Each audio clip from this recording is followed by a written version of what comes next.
Lake Jackson is a naturally occurring freshwater lake here in Alabama.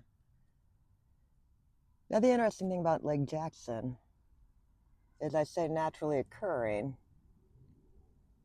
but you gotta look at the history behind it. What we see today is an absolutely gorgeous little lake sitting here. But there was a time in which you could have walked all the way across Lake Jackson without an issue. The reason being is because Lake Jackson didn't always exist right here. Lake Jackson was formed by a sinkhole. There's a lesson to be learned in that. While we think the ground is static, it's not. It is always changing. The geography is always changing. If you look around this area here in southern Alabama and northern Florida, you will find many lakes that exist today because sinkholes created them. So how does that work in context with building a carbon dioxide dump? Well, the problem with building this carbon dioxide dump, the way they've advertised it, is it assumes that the ground beneath our feet is static. And it's not.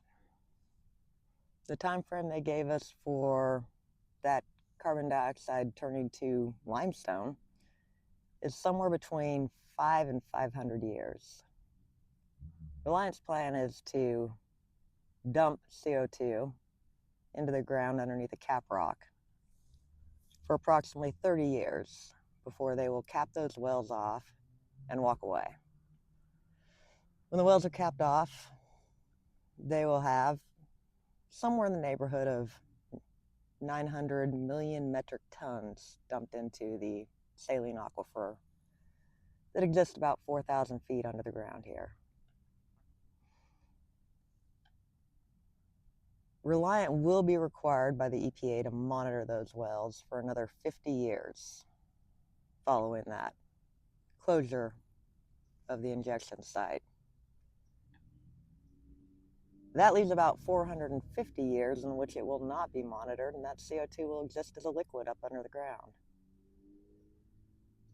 Mr. Bester Ward III told the commissioners when he met with them that he had personally looked into utilizing his own timberland in Monroe County for a carbon dioxide dump. However, they were not able to utilize that location because the cap rock had been broken up by an earthquake. Now think about that for a minute. We are going to inject the CO2 into the ground here, assuming that that cap rock will remain for another 500 years. That's not a bet I'm willing to take.